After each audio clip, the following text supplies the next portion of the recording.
Lakini najua mimi nini cha kufanya. Either mimi nife au huyu Jay afe. Lakini niliweza kupata jina za watu watatu. Kwani watu watatu ni kina nani? Yani inanichanganya zaidi.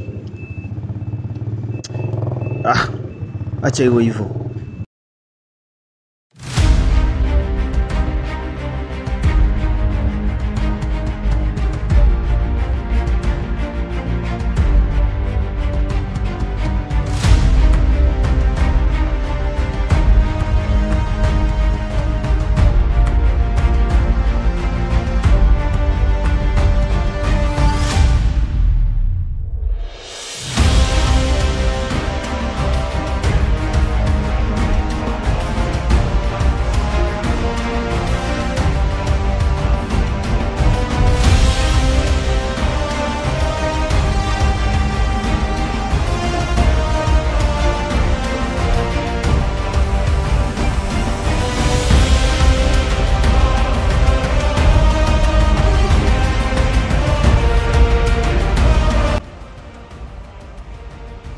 Mustafa,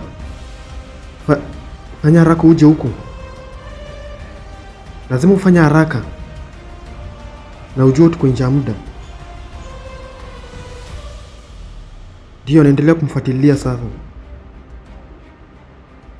Nangoja ripoti yako. Ndio, lazima ufanye haraka. Tupatane ile place ambayo niliweza kukuambia.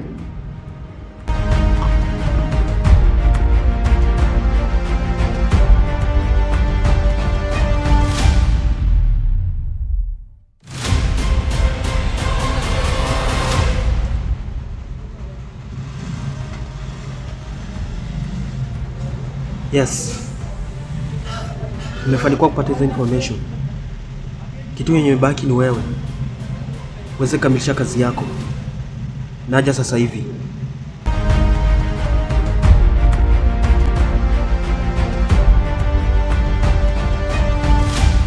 Sasa unasikia? Hiyo harusi inafaa ifanyike leo. Na bado huyo mtoto tunafaa tumuokoe. Sasa mimi nashangaa tukiacha harusi ifanyike. Juu harusi ni leo ndio inafanyika. Sasa tutafanya aje tuzuie ikose kufanyika? Wewe buto ama idea yako. Mimi nimejaribu kufikiria hadi kichwa inaniuma.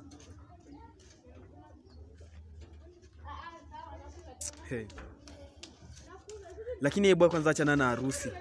Vipi kuhusu maisha ule mtoto?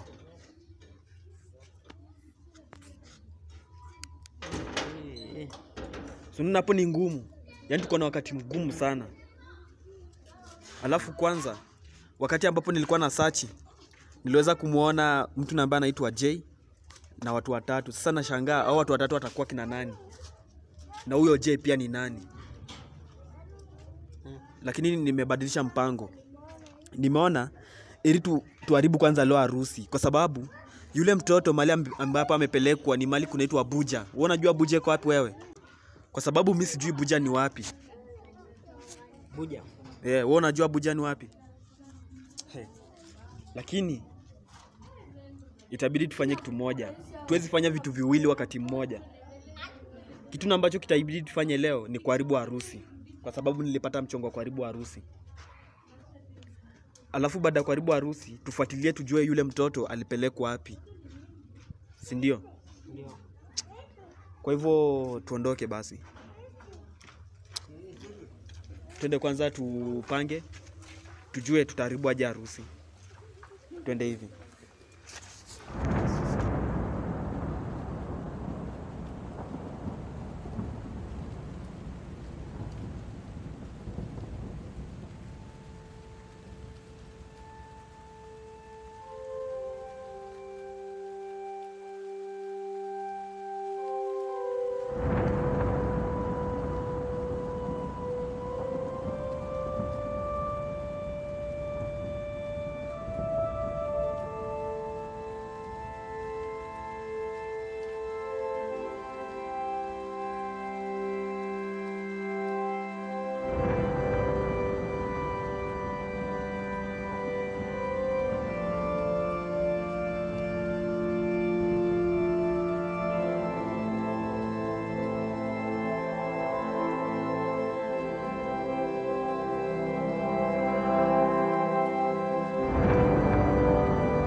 Ati leo nishaharibu harusi manzee. Leo nina furaha sana bana. Yaani mission yangu ikafanikiwa leo. Wewe acha tuliani leo nina furaha. Wacha niendelee kuimba wimbo wangu mtamu.